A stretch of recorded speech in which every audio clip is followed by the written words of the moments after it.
Oh! Shit. Whoop. Sorry.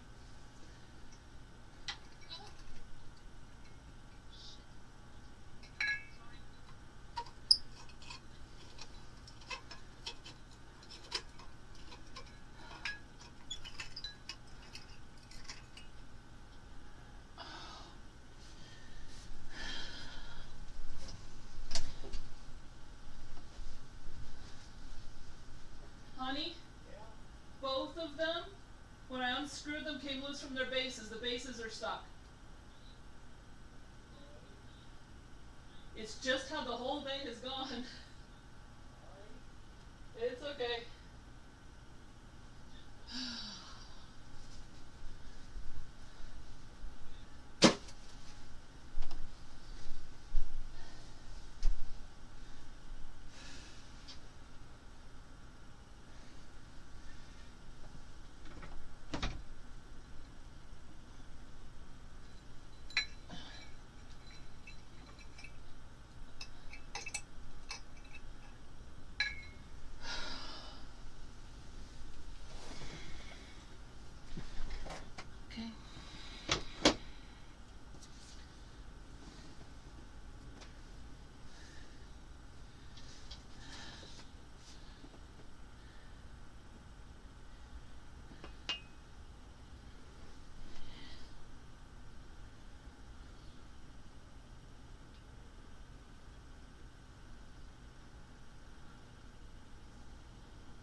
Hi everybody, welcome to StashBlaster Quilts.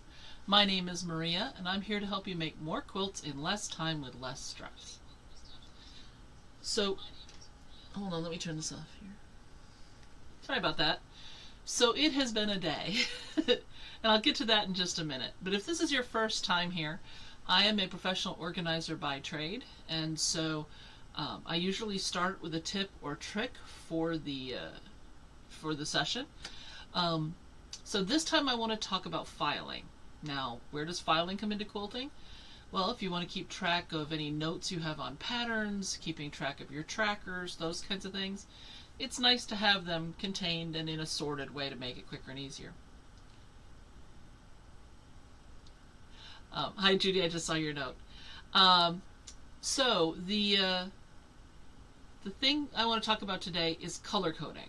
Now, most people know that you can get hanging file folders or the regular file folders in different colors. But what a lot of people don't know is you can actually change the color of the folders on your computer. When I go into people's houses, I usually see 1,000 folders on their desktop that are all that manila color. So it's a lot harder to find what you're looking for. One thing to keep in mind is that you want to parallel both the naming and the color of your folders. So let's say, for example, you have a quilt retreat folder, a physical one, in which you put, Judy made me think about that because she's getting over a quilt retreat. So let's say you have a physical folder that you're keeping your patterns, your materials lists, those kinds of things in that you're going to take to the retreat. But you also keep things on the computer, like the reservation that you made to make sure that you have the receipt, any other notes that came in by email, those sorts of things are all quilt related.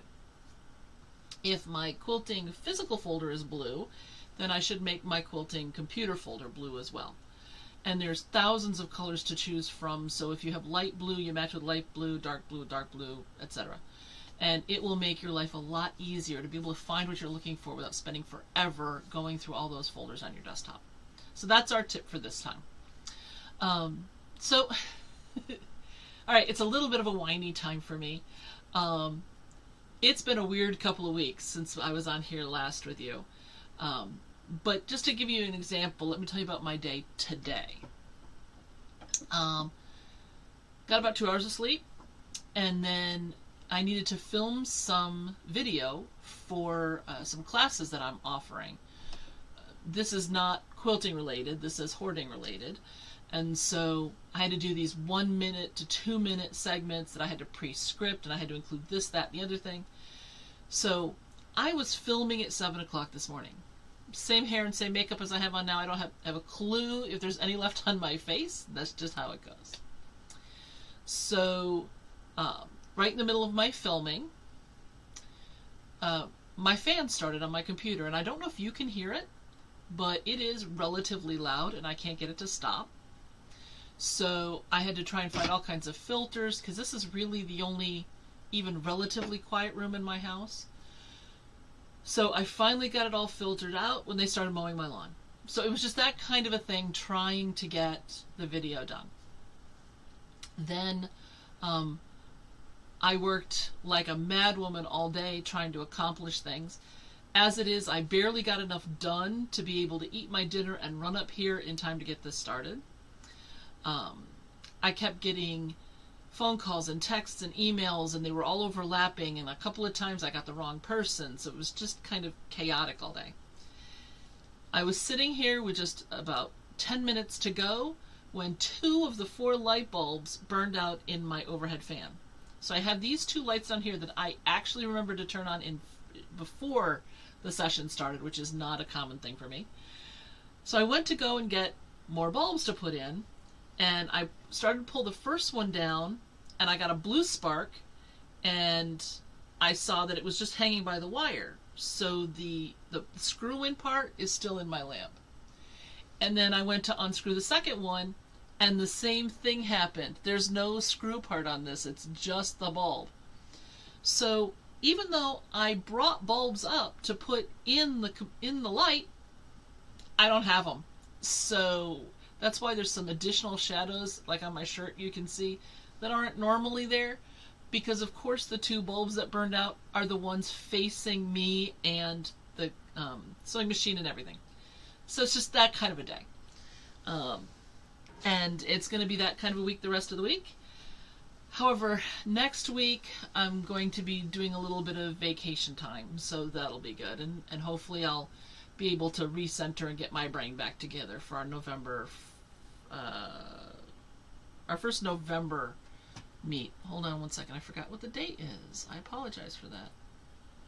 Of course, yesterday my computer kept going out because, yeah, it's not coming up.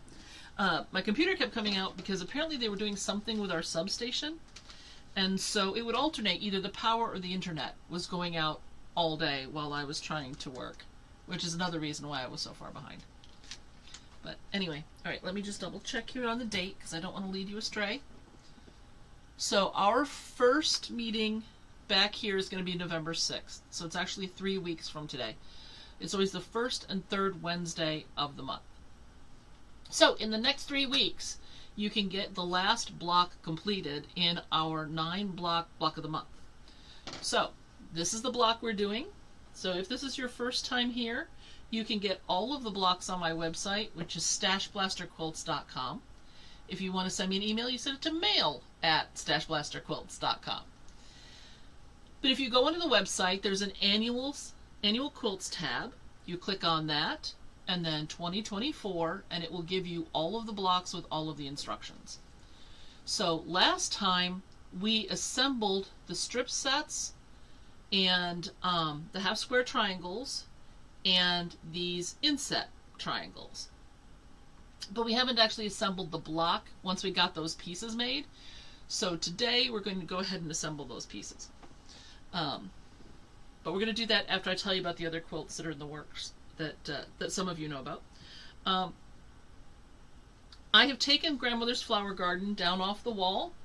It just didn't fit anymore. When I had the ones from last time up there, it filled more than half of the design wall, and I needed the space for another quilt that I had to work on. So I took it all down. I've not gotten it put back up. At this point, I'm probably not going to. What I'll probably do each time is show you how many pieces are new that I just completed. And then once I've done that and we've got them all done, then you'll be able to watch them start to get assembled and put back up on the wall, just like I did with this quilt behind me. Unfortunately, it just can't stay up there all the time anymore. So we're going to do that. Another unfortunate is that I only got about 5 arcs done this week. Now, it's always my goal to do, in the last 2 weeks, to do 1 arc or attach an arc to the flower, because all of the flowers are complete. And I normally get significantly more than that done, but I actually injured my thumb, and so it's very hard for me to hold the pieces together firmly enough to be able to do my stitching. So until this heals, I'm kind of stuck. So what I've been doing instead is I had big boxes of miscellaneous scraps, and so I've spent the last week and a half sorting those out. I only have 2 boxes left. Because people give me so many scraps, it takes a long time to get them washed and dried and processed. So a lot of times what will happen is I just sort them 5 inches and larger, or less than 5 inches, and they go into boxes.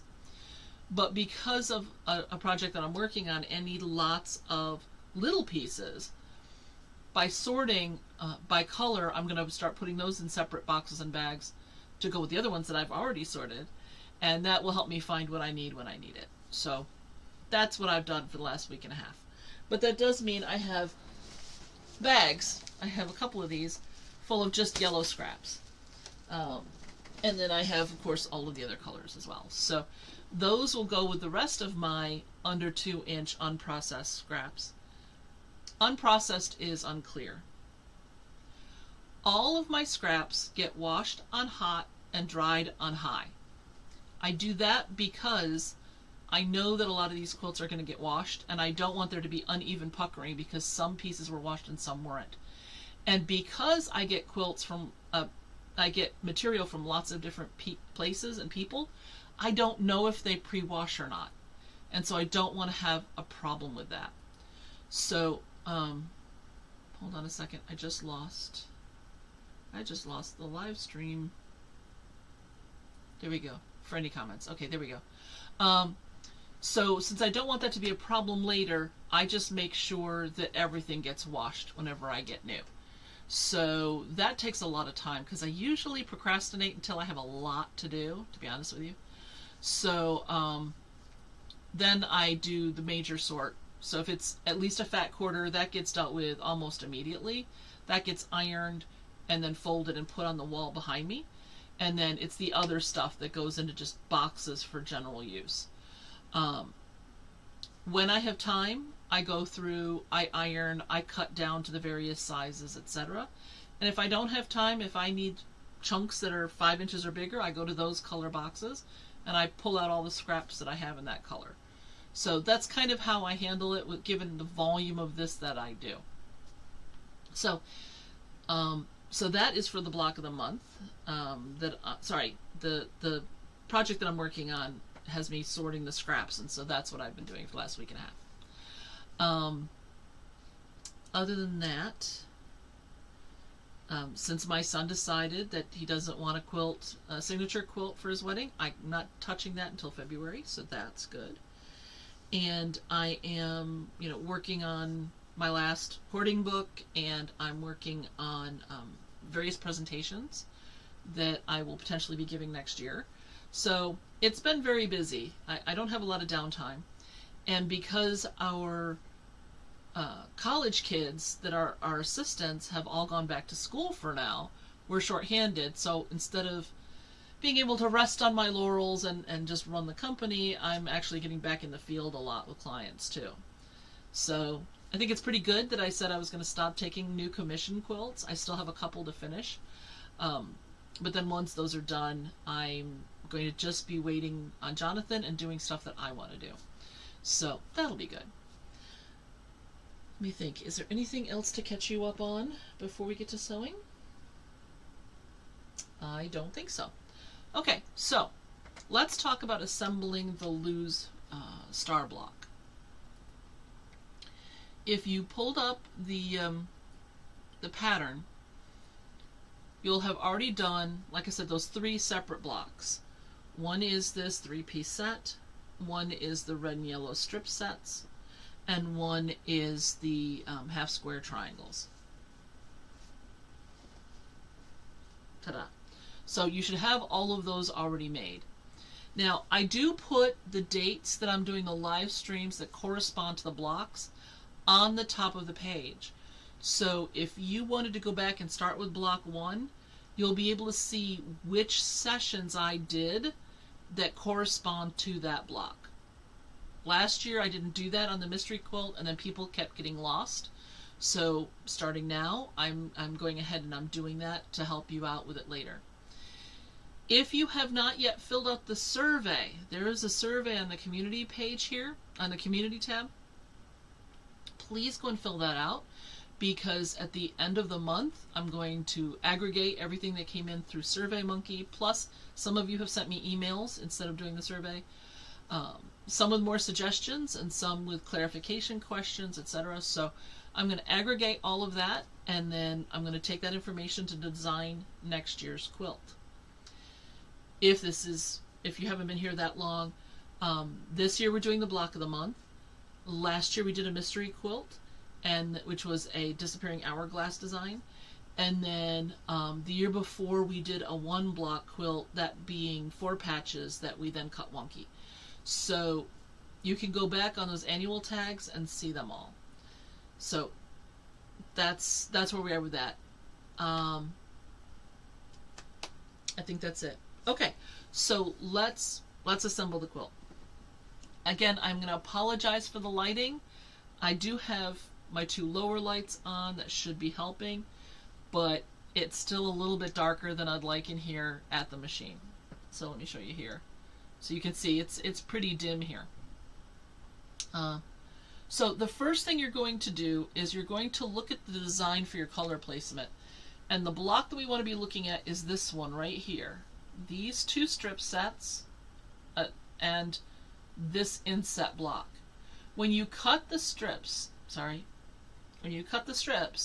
you cut some this way and some this way, so that they'll give you this point right here. I'm trying to do this looking at my screen, and if you haven't done this before, it's backwards. So when I move my right hand, it looks right to you, but it's moving left on my screen. So it's very easy to get this mixed up. And even though I've done it for a couple of years now, I still mess it up. I think that's partially because I only do this twice a month.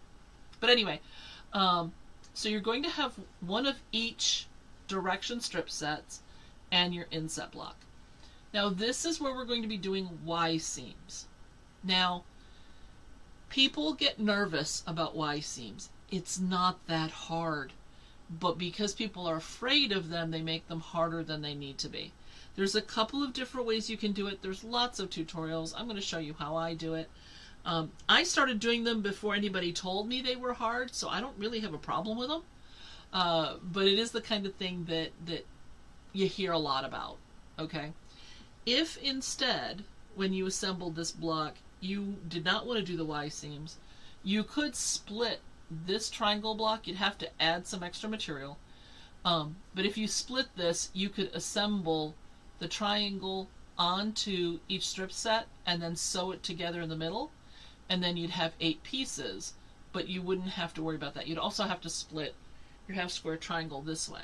So this would have to be bigger, and it'd become a quarter square triangle, just with 2 of the same color on each side. Hope that makes sense. If not, mail at StashBlasterQuilts.com. Okay, so let's go ahead and assemble these. Glasses on. Okay, so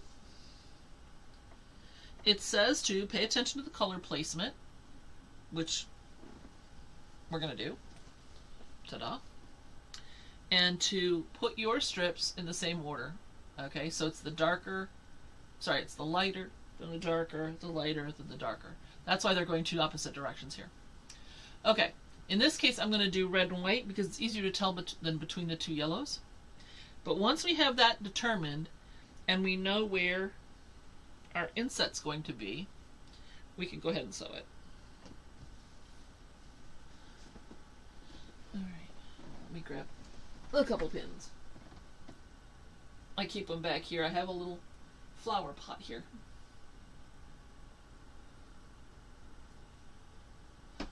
When I would get bored, alright, maybe bored is the wrong term, but when I would go to other people's quilt guilds and I didn't know anybody and it's the social time and they're all talking and they don't care who I am, I used to sit and arrange those into little flower shapes. So I'd have, one in the middle, and then I would do a ring of them around and then nest them all together so it looked like little flowers in a flower pot, which is why I started using the flower pots. Okay, so the instructions actually say to look at the design for color placement, which we've done, for the strip sets that border the triangle inserts. That's what this is. So you're going to take one of each of the strip segments, sew them together, which I did already, starting at the point and stopping 1/4 inch from the end. So you can see here, this is not sewn all the way to the end. Right? Let me see. There you go. Now you can see it.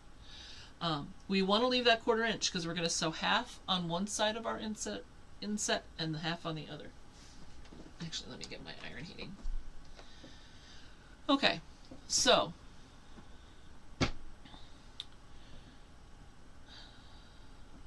I'm going to put the yellow. I'm going to put your yellow. You're going to put the yellow strips. I'm putting red strips up, and then I always test it. Okay, so this is how I want it to finish, right? So now I know that this is how I want that triangle to sit. Okay, so starting at the join of the segments, I'm going to sew to the other outer corner. Now, there are some people who prefer to sew from the point. Okay, I just prefer to sew from the center. So I'm going to go ahead and line this up, keeping in mind I need my 1/4 inch.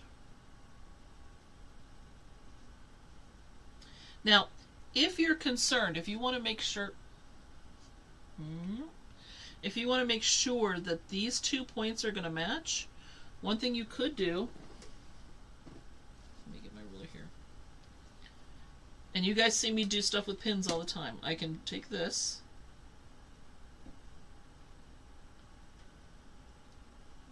and I can mark the 1/4 inch right on the seam, and then on this one,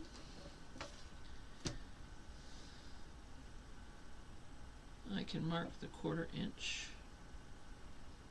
on the seam. Now because this is white, I'm only going to go as far as the stitching here. Now while you're at it, you might as well do the other side, right?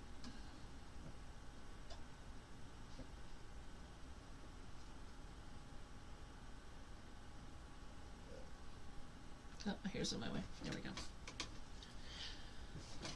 Oh, anyway, so if you were listening from the very beginning, I do want to apologize. I did swear when that light bulb exploded in my hand. Okay, I'm just double checking again. This is how I want it. Actually,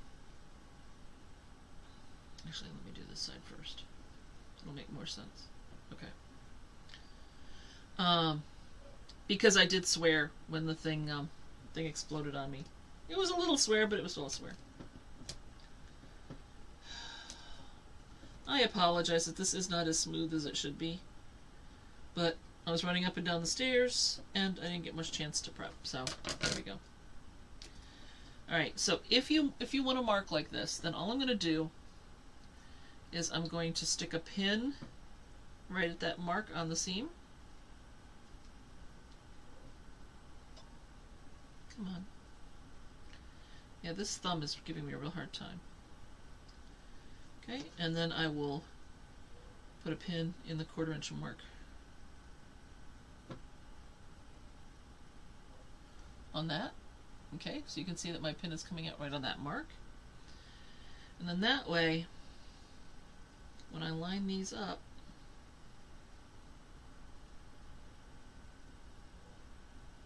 come on,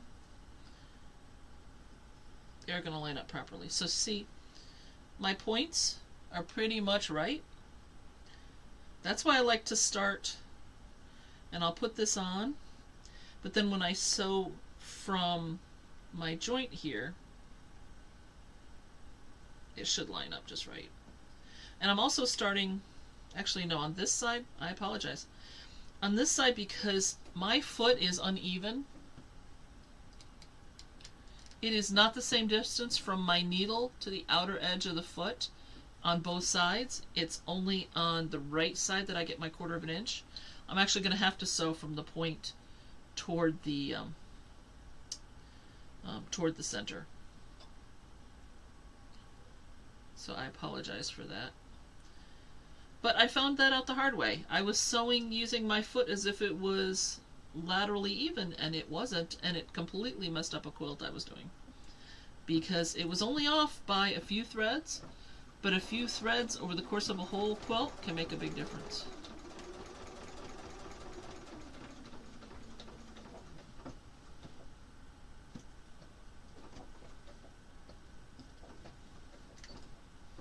Okay. Now I'm going to realign this.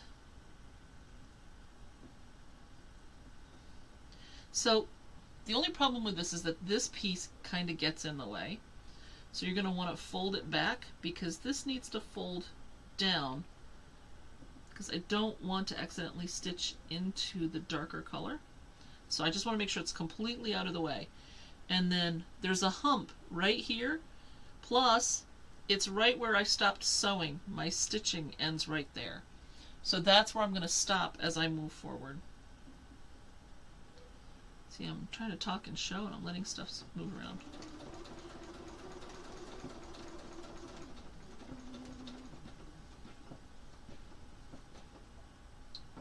Now, it is okay to stop a couple of threads early, because that way, if you try to do your seam perfectly into the middle and you're off a thread and cross over, you get a pucker.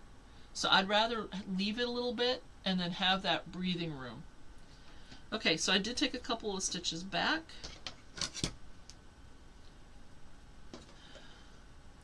I'm going going to cut this off. I'm also going to cut off my leader and ender here. In this case, could I have done a whole bunch of these in a row? Yeah, but I've already sewn them together, so I'm kind of doing this just for you guys. Okay, so in this case, now what I'm going to do is I'm going to take my opposite triangle end, and I'm just going to rotate the whole thing around, and it will line up on this side. See? Now, what about the fact that this is off a little bit? It's okay, because by doing it the way that I did it, it's still going to, when I stitch down, it's going to start right here. I don't know if you can see that. It may not be dark enough. Okay, yeah, you can see the white thread. It's going to start right here, and it's going to go to this other point, and it'll be just fine. Again, if you want to double check, you put your pin in there, and you put your pin, and it'll come out on this side.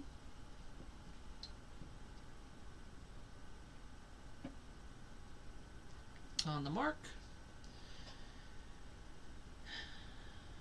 And then once you line it up, now I have been known to, especially on something that's really fiddly, when it's like this, leave the pin in, make sure it's vertical, and put a pin on each side,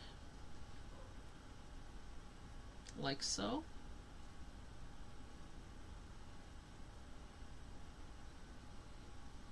Just to make sure that that's stabilized in that exact spot before I yank this pin out. So I do that a bunch of the time. In this particular case, I'm not that worried about it, but if you're concerned, then you can just go ahead and yeah, my other one puckered a little bit. Okay.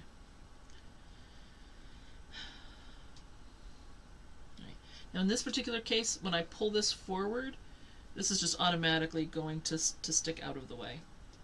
So now I'm going to start where I did my back stitch here, and I'm going to sew forward. Now I can tell that I messed up a little bit. I'll be honest with you, in that I went all the way to the end. How did I go all the way to the end?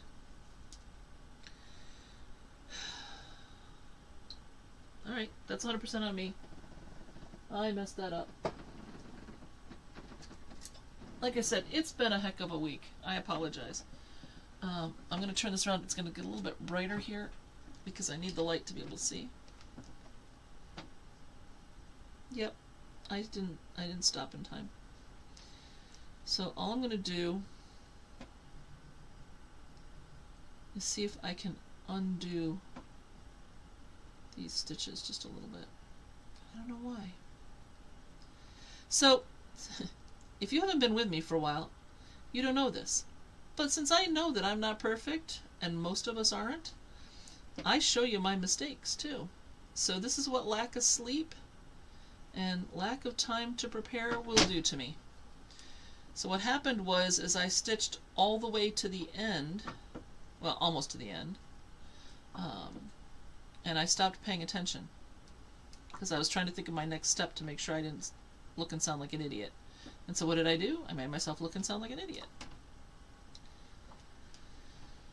So all I'm doing now is unstitching.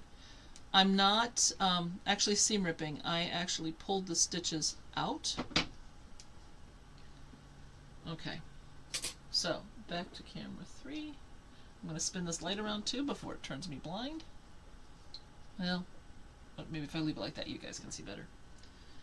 Okay, so when you do this, all you have to do is pull this part out, oops, like so, and that'll make sure it's out of the way. And then all I have to do is come in here. There's a couple of ways to lock your stitching. I saw this one the other day and I thought it was really kind of cool. Instead of actually back stitching, if you go forward, then you lift your presser foot and then put your needle back down at the beginning. That's another way to lock your stitches in. Because my back stitches are different length than my forward stitches, which it is in most machines, it doesn't always land where I want it to. So this way I'm putting my needle right where I want it. So I thought that was kind of cool. Okay. Now, how much has Maria's sleep deprivation caused in terms of problems? Yeah, that's those couple of stitches. Okay. That gave me that pucker I was telling you about. I haven't quite gotten it all out, but... So you can see, that's that pucker because I sewed too far. But I can also fudge it a little bit in my pressing. So, okay, I don't want you to get seasick, but I'm going to spin you around. 3, 2, 1. There we go. You can tell that I'm still working with yellow. Let me get these scraps out of the way. Alright, so to the floor they go. I will pick them up later. So I was trying to do all of the stuff I needed to do today in terms of filming and things with all of my sewing stuff sitting next to me, and it was just calling me. It's like, Maria, you should be sewing instead. Maria, you should be sewing instead. But, you know, sometimes life doesn't let you do what you want. I am hoping, though, that that next year I will be with Judy and some of the others during the quilt retreats. That's something that I have been wanting to do, but haven't been able to take the time off of the business to do it. Alright. I should have warmed that seam up first. We all know that. This would be going a lot nicer if I had, but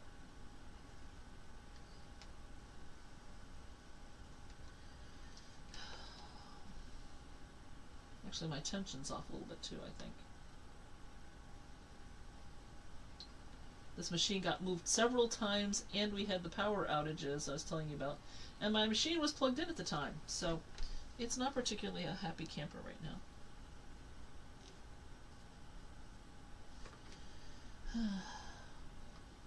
Well, I hope you'll forgive me for today. Like I said, it could have been better, but it's life, so.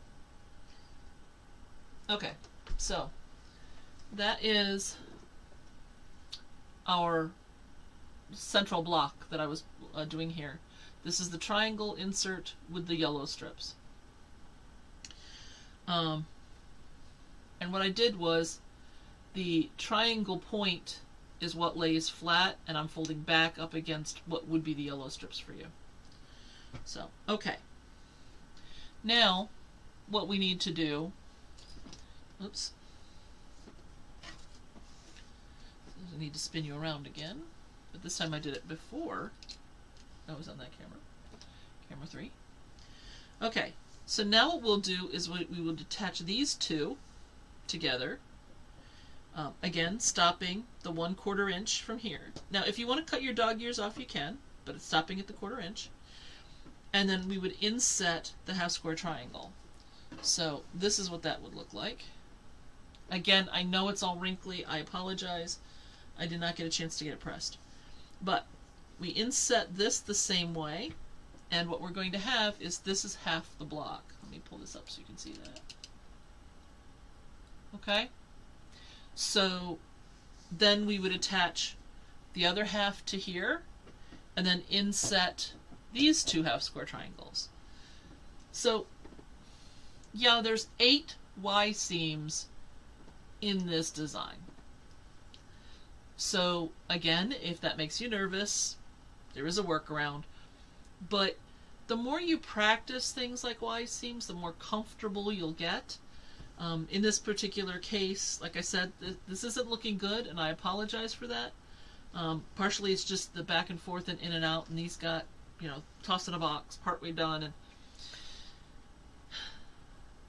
it's been a week. But anyway, the technique is sound, but if I was at all confusing, please, there's tons of videos on how to do Y seams on the internet. I do like the pin method to make sure that my that my intersections here are going to be nice and clean. So let me, let me switch the camera here so you can see what I mean. So right there, where this stripe and this one come together, which is your darker star color and your darker background color, that makes for a really nice intersection. And so I like it when it does that. But it's not a straight, just lay them next to each other, because one's on a slant and one is not. It might be easy to have that be off, in which case then your block is going to be off. But anyway, so this was Loose Star. So please give it a shot. Like I said, it's not that hard. When I'm awake, this is how it came out. And I'll show you here.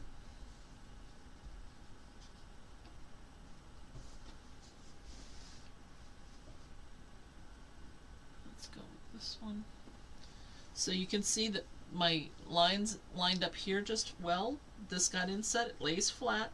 Again, this block has not been gotten its final press because it was in a box. But you can get some nice crisp lines on your insets, and that looks good.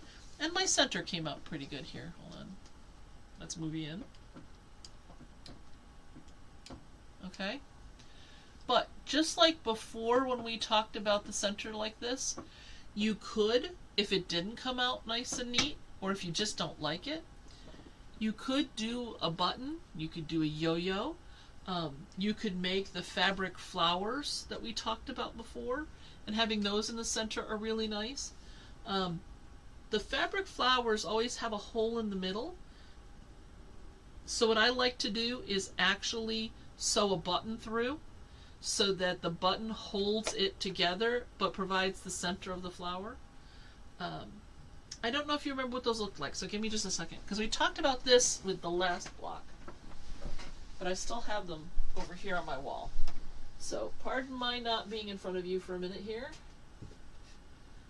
See, this is the joy of a live stream, is since I can't edit it, you get what you get. Okay. So with a yo-yo, there are some people that finish the edge and then they actually put it on with the pucker side up. Not a huge fan personally, but it is doable. But when you turn it over, you get a circle. It's usually a pretty good circle. Again, this hasn't been pressed. But this could go just like that. Or if you want to do some of the folded flowers, in this case, I like this one a lot. But this is a 5-pointed flower on a 8-pointed star. May or may not be your cup of tea. But you can also do flowers with more petals. So you could do something with 8 if you wanted it to line up. Or you can do something that's different, like a 12 here, which is still a multiple of 8. And then that's a nice, actually, 4. This is 10, sorry.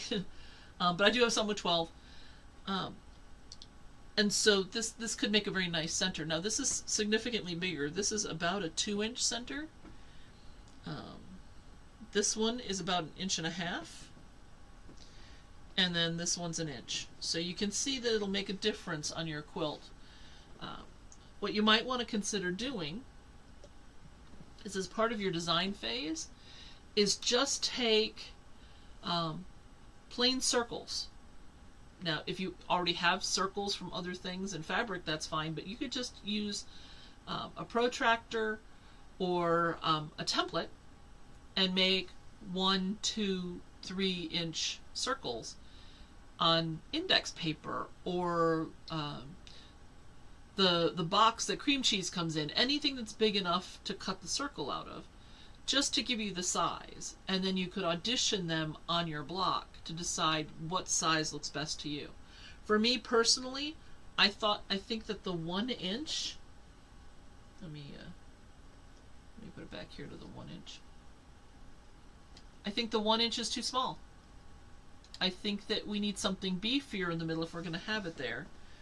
I think that the 1.5 is better, still a little small to me. And I think that the 2 inch is probably a good fit. But that's me personally. this is your quilt. So you do what feels good to you. This is the most complex block that's part of the set. We can, there are some simpler blocks, so if this is overwhelming to you because you've just started joining us, they're not all this complex. And this is the only one with Y seams. So I tried to pay attention to when the summer was in to make them easier blocks, and then to get progressively harder. If you're interested in something like the block of the month for next year, we could certainly do that, and we can restrict it. It could, let's say, be still stars, but all half square triangles, or flowers with half square triangles. I can avoid Y seams. I can avoid doing applique type work. To me, I'm not so sure that applique is a good fit for this channel, simply because it's a project that takes a long time. Now, these do too, don't get me wrong, but I'm not doing it in front of you, whereas many of you have said that you like the fact this year that I'm sewing the block along with you. So if you just wanted, I could present the block and the pattern and leave you guys to it. But there's been a couple people who said that no, they like actually sewing it along with me. So I think that that's what I would do if we still do the block of the month next year. Something like a mystery quilt, I have to do in advance, because I have to then be able to give you the materials and, you know, figure out everything that's going to be pre-cut, etc. So that's a little bit more in advance, but we'd still do some things together. So it all depends on what you like. That's what the survey is all about. So if you want to suggest something that's not on the survey, just go ahead and email me. Or if you'd like to clarify what you meant, because I'm very limited in SurveyMonkey. I can only do up to 10 questions. And so, for example, I offered themes like stars and flowers and animals and geometrics and things like that. But maybe there's something specific that you'd like to see that I didn't list there. That you can simply email to me. If I think that it's something a lot of people will like, then I can put up another little poll to confirm. But it really helps me know what's of interest to you as the viewers. I did include on there some things like non-quilt projects. So we could do things like ornaments. I had somebody suggest a couple years ago that we do ornaments all year, so that you could have them as decorations. So some for Valentine's Day and something for St. Patrick's Day and that kind of stuff. And while some would be easier with applique than machine quilting, there's still a bunch of stuff we could do. But those would wind up being, let's say, 4-inch blocks. And we'd do a bunch of those. I know a lot of you are uncomfortable with blocks that small. So it's something to think about, but it could also be a tote bag. It could be a table runner. Who knows? Okay? Depending on what people like, I'll come up with something. I promise it'll be something. And we'll give it a shot next year and try something new. Or we could do the block of the month, or another mystery, or another one block, or whatever. Let me know what's important and what you like. I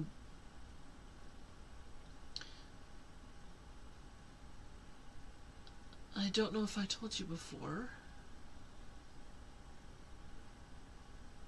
I have decided that I am going to have some random sit and sew kinds of things. Probably January. I'm not exactly sure when yet. Because February is off the map because of the wedding. But there'll probably be 2 or 3 days in the course of the month that I will just start a live stream, just out of the blue. I'll have on my headphones so I can listen to a book on tape or music or something. I had somebody ask me last time by email, so I will reply now. The reason that YouTubers don't actually let you listen to what they're listening to, especially on a long thing like that, is because of copyright.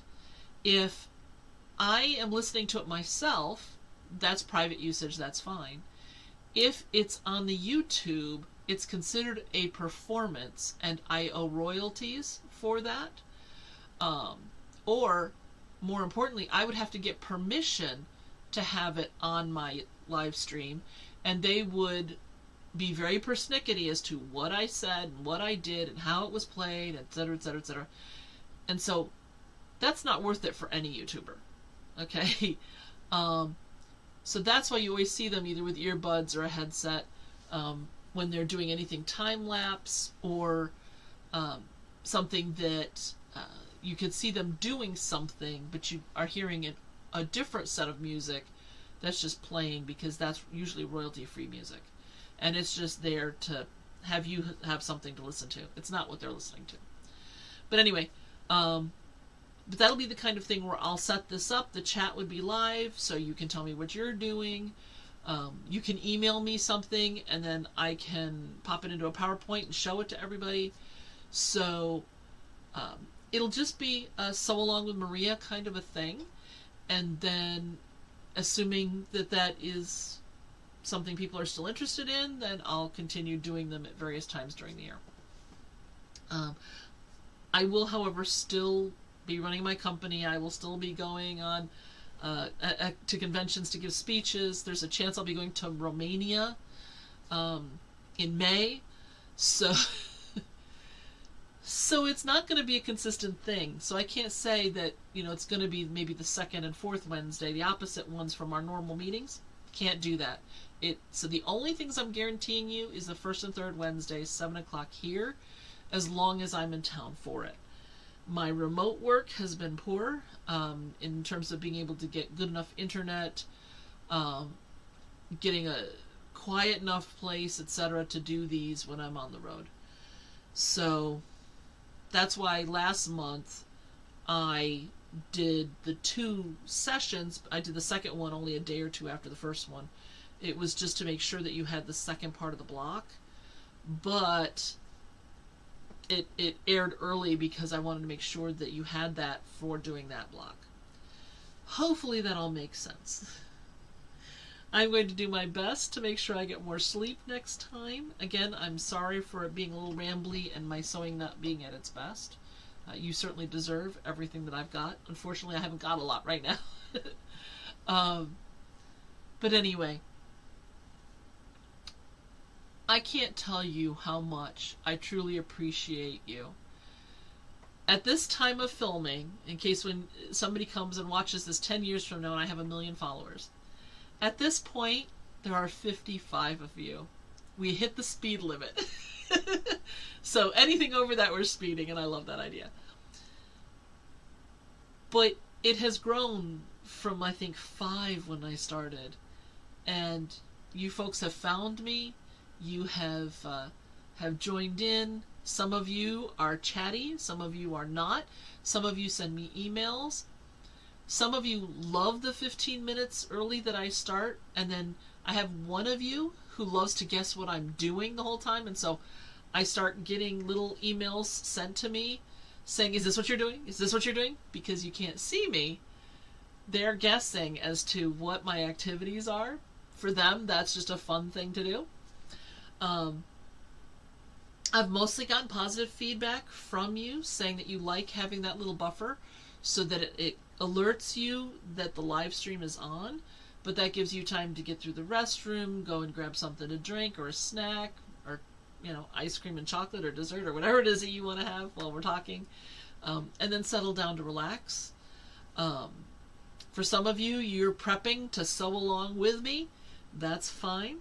But that gives you that little extra cushion. There's a lot of times that I'm watching somebody when it's not an edited video and they start out immediately, and so I already feel behind when it starts. Especially if I want to say something or ask a question, because it took me, let's say, 5 minutes to get ready. I can go back and start at the beginning, but that means whatever they're saying now, I won't see for 5 minutes. When I ask my question, they're on a whole different topic. So that's why I'm doing that, and most of you have been giving me positive feedback on that. There are a couple of you that say that it's kind of annoying that it starts earlier, and I apologize for that. That's one advantage to being able to watch it later, is you can skip over the first 15 minutes. But if you want to participate, just know that we're going to start right at 7. I do my very best to start right on time and to make sure that I end no later than 8 o'clock on the dot, because I want to respect your time. You guys have been so supportive for me and so positive about this whole thing that I do truly appreciate it. I know the time is going to come when people are going to start leaving mean or nasty comments. It happens to everybody who does this. I'm no exception. I know that, except for right now. During this period of time, you have been nothing but encouraging. And for somebody who's older, who is not good with tech, and if you go back and watch the beginning ones, I will apologize now. I had so many tech problems at the beginning, it wasn't funny. I'm getting better, but light bulbs and everything else just happens sometimes. But you have been so supportive the whole time, and I could not ask for better. And there has been not a single negative email or comment to this point. And so that makes me feel really good about the fact that I'm doing this. I don't think I'm ever going to be huge. You know, I'm not going to be one of these people with, 10 million subscribers. I'm not even probably going to get much over 10,000 if I'm lucky. But that just means that I can appreciate each and every one of you even more. At some point, I am going to have to retire from my job. I am less and less physically capable of hauling stuff around all day. And so at some point, this hopefully will be something where I can generate enough income to keep us on an even keel. But that'll be nice if it happens. I'm not counting on it, which is why I'm still working. But I can only do it, even think of it as a possibility, because of those of you who are here. I'm sure at some point I will have the time. I will start being able to do scripted and edited videos. We can do some special events. We can do, I might do something Patreon-ish, I don't know, or a membership, because I'll have the time to do extra stuff with you guys. But for right now, it's these live streams, and you've been very supportive. If this is your first time here, thank you so much for coming. Please like and subscribe. If you hit the button, you'll get that 15-minute early alert. Otherwise, 7 o'clock, first and third Wednesdays. Behind me, this quilt is one that I did last year, and this is all hexagons. So it was all hand-pieced, but it was machine quilted. This is part of my 5,000 hexie challenge. I had a bin with, I don't know how many, close to 5,000 hexies in it. And so one of my project goals is to use up as many of them as I can. So I did this quilt. I've done a modern grandmother's flower garden. I'm doing a king size grandmother's flower garden. I have a small charm quilt over there. So I'm working my way down in the count, but there's still a lot of hexies to go. That's just a personal challenge I've given to myself, and so you'll get to watch as that challenge goes over time. It'll probably be 5 years, at least, before it's done, just because there's so many hexies, and I'm doing them around everything else that I'm doing. Now, when I travel, it's nice because that's something that I can do on a plane or in a hotel room. But it still takes several minutes per hexie to attach. So there's a lot of hours in this quilt behind me, and there's a lot more in the grandmother's flower garden that I'm doing now. But that's okay. I am perfectly fine with that. I always have a handwork project going and a machine project going, if not multiples. I often have commission quilts going. I've stopped doing that until after my son's wedding in February. I'm not even entertaining any more commissions right now. I want to make sure that we've gotten through that. I don't have anybody on me with deadlines or needing consultations or anything like that. I have the ones I'm working on now, but those will be done before the end of December. In fact, most of them will be done by mid-December. And those are ones that I'm quilting. The ones that are going out to long armors, I have some that already have me in the queue, even though they don't have the quilts yet, because they will be done by the end of the month, next month. And so they know that they'll be doing that like the first or second week of December. But other than that, it sure sounds like a lot of stuff though, doesn't it? But other than that, I'll be done with all of the commission work. So that's why I'm thinking just in January, I'll be able to do some sit and sew type stuff with you, because I'll just be doing stuff for me or for charity. So since it won't be commission, I don't have to worry about taking it down off my design wall before you guys can see anything, or talking about it or anything else. It'll just be a sew together, you can add to the chat, that kind of stuff, and we'll converse that way. And it'll just be relaxing. That's the goal. Okay? I have had people ask me how much I get sewn in a month, and so that'll be a fun way, if I remember each time, for me to put it up, and then you guys can watch and see what I've done, or I can show you what I did in between if it wasn't on camera. If I'm doing charity quilting, it'll be a lot. But some of it you're not going to see. Ironing, when I'm pressing pieces, that kind of stuff. I'm not going to have that on film, because I only have this little table here next to me. It's one of those little brown folding tables, the oak ones that have been around forever. You get 4 on a little carrier thing. Whereas downstairs, I have a 6-foot by 2-foot ironing board that I made, so I can iron a bunch, or press.